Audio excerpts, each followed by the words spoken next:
Hi friends, welcome to நிலை 360 Taylor. இந்த வீடியோவில் நம்ம என்ன பார்க்க போகிறோம் அப்படின்னா, நான் வந்து தீபாவளிக்காக என்னெல்லாம் பொருள் வந்து தேவைப்படுமோ அதெல்லாம் நான் வாங்கி வச்சுருக்கேன். நான் என்னெல்லாம் வாங்குகிறேன், என்ன பிராண்டில் வாங்குகிறேன் அப்படிங்கிறத இந்த வீடியோவில் இருக்க போகுது.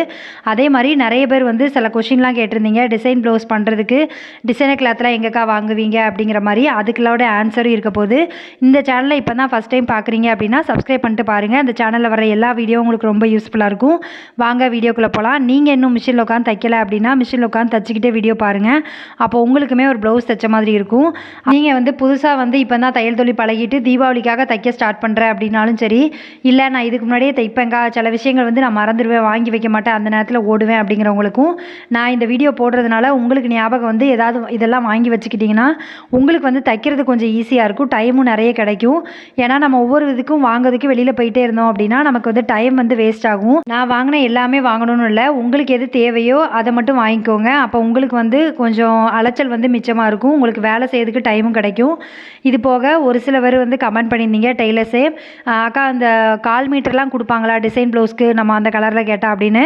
நான் அதை எப்படி வாங்குவேன் அப்படின்னா, நீங்கள் வந்து ஒரு ஜவுளி கடையில் போய் எப்படி விசாரிக்கணும்னா, நீங்கள் வந்து கட் பீஸ் மீதி இருக்கா அப்படிங்கிற மாதிரி கேட்கணும். சில்க் காட்டனில் அது எப்படி தருவாங்கன்னா, அந்த பண்டலில் வந்து வெட்டிகிட்டே இருப்பாங்க. அந்த பண்டல் கடைசி பாயிண்ட் வந்து கிட்டத்தட்ட ஒரு 50 40 இல்லை 60ன்னு இருக்கும்போது நின்றும். அந்த 60 பாயிண்ட்னு யாரும் வாங்க மாட்டாங்க, 50 பாயிண்ட் வாங்க மாட்டாங்க. அது எல்லாமே கட்டி வந்து கீழே தான் போட்டிருப்பாங்க. டெய்லர்ஸ் யாராவது கேட்டால் கண்டிப்பாக கொடுப்பாங்க. அதனால் நீங்கள் எப்பவும் வாங்குகிற கடையில் நீங்கள் கேட்டு பாருங்கள். கண்டிப்பாக அது ரேட்டு கம்மியாகவும் தருவாங்க. இப்போ ஒரு 50 பாயிண்ட் இருக்குது அப்படின்னா அதுக்கு வந்து 20 30 பாயிண்ட்டுக்கு தான் நமக்கு வந்து காசு போடுவாங்க. அந்த மாதிரி நிறைய கடையில் வந்து கொடுக்காங்க. நீங்கள் கேட்டு பாருங்கள். அதே மாதிரி நிறைய பேருக்கு பட்டிக்கு வந்து எனக்கு துணி பத்த மாட்டேங்குக்கா, அதே கலர் கிடைக்க மாட்டேக்கு அப்படிங்கிறவங்களும் இந்த மாதிரி வந்து லைனிங் வெட்டுற கடையில் வந்து கடைசி பீஸுன்னு வச்சுருப்பாங்க. அது 70 பாயிண்ட்டாக இருக்கும், ஒரு 40 பாயிண்ட் 30 பாயிண்ட் அப்படிலாம் வந்து துணி மிச்சம் வரும். அது எல்லாத்தையுமே ஒரு கட்டு போட்டு வச்சுருப்பாங்க. அது வந்து டெய்லர்ஸ் வாங்குவாங்க. நிறைய டெய்லர் வந்து கடையில், அதாவது கடையை வச்சுருக்கவங்க அவங்கெல்லாம் வந்து அந்த லைனிங் கடையில் போய் கட் பீஸ் இருக்கா அப்படின்னு கேட்டாங்கன்னா அதெல்லாம் வந்து சீப்பான ரேட்டுக்கு வந்து கொடுப்பாங்க. அதெல்லாம் நம்ம வாங்கி வச்சுக்கிட்டோம் அப்படின்னா நமக்கு ரொம்ப யூஸ்ஃபுல்லாக இருக்கும். நிறைய பேருக்கு வந்து இது தெரியாது, அதனால தான் வீடியோவில் சொல்கிறேன். ஏன்னா இது வந்து அவங்களுக்கும் கொஞ்சம் யூஸ்ஃபுல்லாக இருக்கும். அதே மாதிரி நம்ம வாங்குகிற கடை வந்து ஹோல்சேல் கடையாக இருக்கான்னு பாருங்கள். ஏன்னா கொஞ்சம் ஒரு 10 தடவை நம்ம ஒரு கடைக்கு போகிறோம் அப்படின்னா நம்மளை அவங்களுக்கு தெரியும், அவங்களே நமக்கு தெரியும். நீங்கள் டெய்லரானு கேட்பாங்க நிறைய வாங்கும்போது. அப்படிங்கும்போது நமக்கு இந்த மாதிரி சின்ன சின்ன விஷயங்கள் வந்து இந்த மீதி துணி இருக்குக்கா உங்களுக்கு வேணுமான்னு கேட்பாங்க. வேணும்னா நம்ம வந்து கம்மி ரேட்டில் அதை வந்து வாங்கிக்கலாம். நான் அந்த மாதிரி தான் வாங்கி வச்சு பட்டிக்கு வந்து யூஸ் பண்ணிக்கிடுவேன். அப்போ நமக்கும் எக்ஸ்ட்ரா அமௌண்ட் எதுவும் தேவைப்படுற மாதிரி இருக்காது. நீங்கள் இந்த மாதிரி வந்து ஜவுளி கடையில் கேட்டு வாங்கியிருக்கீங்களா அப்படிங்கிறதுமே கீழே கமெண்ட் பண்ணுங்கள், பார்க்கும்போது தெரிஞ்சுக்கிறேன். தீபாவளி வர்றதுனால கிட்டத்தட்ட நான் எவ்வளோ ரூபாய்க்கு அமௌண்ட்டுக்கு வந்து எல்லா பொருளும் வாங்கியிருக்கேன் அப்படின்னா கிட்டத்தட்ட எனக்கு 5000 ரூபாய்க்கு மேலேயே வந்துருச்சு. நான் என்னெல்லாம் வாங்கியிருக்கேன், என்ன ரேட்டு, எவ்வளோ வந்து எங்கே வாங்கினேன் அப்படிங்கிற தகவலுமே இதில் நான் சொல்லியிருக்கேன். நீங்கள் ஸ்கிப் பண்ணாமல் முழுசாக பார்த்தீங்க அப்படின்னா உங்களுக்கு வந்து ஒரு கிளாரிட்டி கிடைக்கும். சில விஷயங்கள் வந்து எனக்கு தேவைப்படுது அப்படிங்காக வாங்கியிருக்கேன். நீங்கள் எல்லா பொருளும் வாங்கணும்னு கிடையாது. உங்களுக்கு இதில் எது தேவைப்படும்னு தெரியுதோ அதை மட்டும் வாங்கிக்கோங்க. எனக்கு வந்து நான் எப்பவும் பல்காக வாங்கி வைக்கிற மாதிரி தான் வச்சுருக்கேன். தீபாவளிக்குன்னு இல்லை, தீபாவளி முடிஞ்சதுக்கப்புறம் கூட எனக்கு இது யூஸ் ஆகும், அதனால் நான் வாங்கி வச்சுருக்கேன். ஒரு சிலர் வந்து சொல்லுவாங்க டெய்லர்னால் என்ன, அவங்க என்ன காசு வந்து எதுவுமே செலவு பண்ண வேண்டிய தேவையில்லை அப்படிம்பாங்க. இதெல்லாம் நம்ம வாங்கி வச்சா மட்டும்தான் நம்ம கஸ்டமர் வந்து திடீர்னு வந்து எனக்கு காலையில் ஒரு ப்ளவுஸ் கொடுத்துட்டு ஈவினிங் எனக்கு வேணும்னு கேட்டாங்கன்னா நம்ம கொடுக்க முடியும். இல்லைனா இங்கேருந்து கடையில் போய் நம்ம லைனிங் எடுத்துகிட்டு வந்து நமக்கே டயர்டாயிரும், போயிட்டு வந்தால் அதுக்கப்புறம் உட்காந்து தைக்கிறது கொஞ்சம் கஷ்டம். அதனால தான் நான் வந்து எப்போவுமே எக்ஸ்ட்ரா எல்லாத்தையுமே வாங்கி வைங்கன்னு சொல்லுவேன். நான் இப்போ என்னெல்லாம் வாங்கியிருக்கேன் அப்படிங்கிறத வந்து உங்களுக்கு ஒன்று ஒன்றா சொல்கிறேன். இந்த லைனிங்லாம் எப்படி வாங்கியிருக்கேன் அப்படின்னா, மெயின் கலர், அதாவது இந்த கலர்லாம் நமக்கு போகும் அப்படின்னு தெரிகிற கலர்லாம் ஒரு 5 மீட்டர் வாங்கியிருக்கேன். அது போக எனக்கு ரேராக வரும் இந்த கலர்லாம் அப்படிங்கிற மாதிரி இருக்க கிளாத் எல்லாமே ஒரு 2 மீட்ரு 1 மீட்டர் 3 மீட்டர் அப்படின்னு வாங்கியிருக்கேன். இது வந்து இப்படி நம்ம மொத்தமாக எடுக்கும்போது எனக்கு மொத்தம் எத்தனை மீட்டர் வந்துச்சு அப்படின்னா 120 மீட்டர் கிட்ட வந்துச்சு. அதனால் ரேட்டுமே கொஞ்சம் ரெடியூஸ் பண்ணி தந்தாங்க. நமக்குமே அதில் லாபம் இருக்கும். ஏன்னா நம்ம வந்து மொத்தமாக வாங்கும்போது அந்த கடையில் வந்து கொஞ்சம் ரேட்டு வந்து கம்மி பண்ணி நமக்கு கொடுப்பாங்க. அப்படிங்கும்போது அதுலேயும் நமக்கு ஒரு லாபம் கிடைக்கும். இப்போ மொத்தமாக வாங்கி வைக்கும்போது நம்ம எதுக்கும் வந்து ஓடணும்னு அவசியம் இல்லை. நம்ம வீட்டில் இருந்துகிட்டே வந்து என்ன கலர் கேட்டாலும் நம்ம கையில் கலர் இருக்கும்போது நம்ம வந்து எடுத்து உடனே தைக்கலாம்.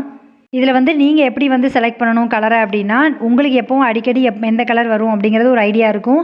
அதை மெயின் பண்ணி உங்களுக்கு எவ்வளோ ரூபா உங்கள் கையில் வச்சுருக்கீங்களோ அதுக்கு தக்கன வந்து வாங்கிக்கோங்க. எல்லாராலையும் வந்து இவ்வளவும் வாங்கணும் அப்படின்னு கேட்டால் கண்டிப்பாக கிடையாது.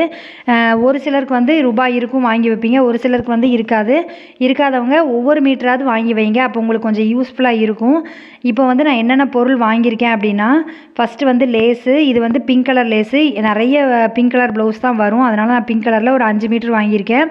இது வந்து காப்பர் லேஸு 2 டிசைனில் வந்து வாங்கி வச்சுருக்கேன். 18 மீட்டர் இருந்துச்சு இது ஒன்றும். இதோட ரேட் என்ன அப்படின்னா ஒன்று வந்து 90 ரூபா, ஒன்று வந்து 100 ரூபா வந்துச்சு. இதுக்கப்புறமா நார்மல் பிளெயினாக இருக்கிற மாதிரி ஒரு காப்பரும் சில்வரும் வாங்கியிருக்கேன். இது வந்து கொஞ்சம் ரேட்டு கம்மி தான், ரெண்டுமே 90 ரூபா. இது வந்து செயின் ஸ்டோன் வந்து 5 ரூபா வாங்கி வச்சுருக்கேன். அதுக்கப்புறமா நம்ம சாக் பீஸ் இருக்குல்ல நம்ம வரைகிறதுக்கு, அதுவும் வாங்கியிருக்கேன். இந்த கம்பெனி ஊக்கு தான் நான் வாங்கிக்கிட்டு இருக்கேன். இது கொஞ்சம் நல்லாவும் இருக்குது, சீக்கிரத்தில் வந்து துருப்பிடிக்க மாட்டேக்கு, கொஞ்சம் ஸ்ட்ராங்காகவும் இருக்குது. அப்புறமா நம்ம வந்து ஊக்கு வைக்கிறதுக்கு யூஸ் பண்ணுற பின்னு, இதுதான் என்கிட்ட காலி ஆகிட்டு இது வாங்கியிருக்கேன். நீங்கள் வந்து உங்களுக்கு மிஷின் தைக்கிற ஊசி இருந்தாலும் அதையும் வாங்கிக்கோங்க. அதுக்கப்புறமா நான் மிஷினுக்கு யூஸ் பண்ணுற ஆயிலு, நான் எப்போவுமே எக்ஸ்ட்ரா ஒரு பாட்டில் வீட்டில் இருக்கிற மாதிரி வாங்கி வைப்பேன். ஏன்னா இது வந்து நமக்கு ரொம்ப கண்டிப்பாக தேவைப்படும். என்னைக்கா தேவை அப்படின்னா நம்ம வந்து உடனே ஓட முடியாது. அதுக்கப்புறமா நான் பிங்க் கலர் லைனிங் மட்டும் எப்போவுமே ஒரு பண்டலாக எடுப்பேன். இதில் வந்து கிட்டத்தட்ட ஒரு 18 மீட்டர் 20 மீட்டர் ஒவ்வொரு பண்டல்லையும் ஒவ்வொரு மாதிரி இருக்கும். இது வந்து 20 மீட்டர் இருந்துச்சு. இதை அப்படியே ஃபுல்லாக எடுத்துக்கிட்டேன். இன்னொரு பிங்க் கலர் வந்து ஒரு 10 மீட்டர் எடுத்திருக்கேன். அது போக நமக்கு வந்து நேவி ப்ளூ கலர் சொல்லுவோம்ல, அது மெரூன் கலர், அதுக்கப்புறமா ப்ளூ கலர், இது எல்லாமே வந்து 5 மீட்டராக எடுத்திருக்கேன். இப்படி நம்ம மொத்தமாக ஒரே கடையில் எடுக்கும்போது நமக்கு பழகிட்டோம் அப்படின்னா அவங்களே கொஞ்சம் ரெடியூஸ் பண்ணி கொடுப்பாங்க. நமக்கு கொஞ்சம் அலைஞ்சதுக்கு கூலி கிடைச்ச மாதிரி இருக்கும். நிறைய பேர் வந்து என்ன நினைக்கிங்கன்னா, நம்ம அலைஞ்சு போய் வாங்கி கொடுத்தாலும் நமக்கு ஒரு 10 ரூபா வந்து எக்ஸ்ட்ரா கொடுக்க மாட்டாங்கக்கா அப்படிம்பீங்க. நீங்கள் வந்து இந்த மாதிரி ஹோல்சேல் கடையில் வாங்கும்போது அவங்ககிட்ட கேட்கணும் அவசியம் இல்லை. அவங்க 1 மீட்டர் வெளியில் கொடுக்கறதுக்கு எவ்வளோ கொடுக்காங்களோ அந்த ரேட் வச்சு நம்ம வாங்கலாம். இதுலேயும் நமக்கு ஒரு வருமானம் கிடைக்கும். இந்த துணி எல்லாமே சேர்த்து எனக்கு எத்தனை மீட்டர் வந்துச்சு அப்படின்னா மொத்தம் 102 மீட்டர் கிட்ட இருந்துச்சு. அவங்களுமே கொஞ்சம் ரேட்டு கம்மி பண்ணி தான் எனக்கு கொடுத்தாங்க. ஏன்னா நான் வழக்கமாக எப்போவுமே அதே ஹோல்சேல் கடையில் தான் வாங்குவேன். அதனால் கொஞ்சம் ரேட்டு கம்மியாக கொடுத்தாங்க. உங்களுக்கு வந்து எவ்வளோ தேவை அப்படிங்கிறத பார்த்துட்டு ஹோல்சேல் கடை உங்கள் ஊரில் எது இருக்குது அப்படிங்கிறத பார்த்து நீங்கள் வந்து பர்ச்சேஸ் பண்ணுங்கள். அப்போ உங்களுக்கு அமௌண்ட்டுமே கொஞ்சம் சேவ் ஆகும். இது போக நூல் வந்து நான் 3 ரூபா 50 காசுன்னு ஒரு நூல் வாங்குவேன். மொத்தம் வந்து 100 நூல் 150 நூல் அப்படிங்கிற மாதிரி எடுப்பேன். ஒரே கலராக எடுக்க மாட்டேன். எனக்கு எது வந்து ஃபாஸ்ட்டாக போகுமோ அந்த கலர், எது இல்லையோ அந்த கலர் வந்து பார்த்து எடுத்துக்கிடுவேன். இப்படி எடுக்கிறதுனால எனக்கு 3 ரூபா 50 காசு தான். உங்கள் ஊரில் வந்து நூல் எப்படி விற்கிறாங்க அப்படிங்கிறத கேளுங்க. ஏன்னா நம்ம வந்து மொத்தமாக எடுக்கும்போது ஒரு ரேட்டில் விற்பாங்க. ஒன்றுன்னு வாங்கினோன்னா 6 ரூபா 5 ரூபா அந்த மாதிரி விற்பாங்க. நீங்கள் எப்போவுமே வந்து மொத்தமாக நூல் எடுங்க, அப்போ உங்களுக்கு லாபமாக இருக்கும். இது வாங்கின பில்லோட அதாவது இந்த லைனிங்லாம் வாங்கியிருக்கேன்னா அதோட பில்லும் நான் வந்து கீழே அட்டாச் பண்ணுறேன், நீங்கள் பார்த்து தெரிஞ்சுக்கோங்க. தேங்க்யூ ஃப்ரெண்ட்ஸ், இவ்வளோ நேரம் வீடியோ பார்த்ததுக்கு ரொம்ப நன்றி. இந்த வீடியோ வந்து உங்களுக்கு பிடிச்சிருக்குன்னு நினைக்கிறேன். பிடிச்சிருக்கு அப்படின்னா லைக் பண்ணுங்கள், கமெண்ட் பண்ணுங்கள், ஷேர் பண்ணுங்கள். இந்த மாதிரி வீடியோ வேணும் அப்படின்னாலும் கீழே கமெண்ட் பண்ணுங்கள்.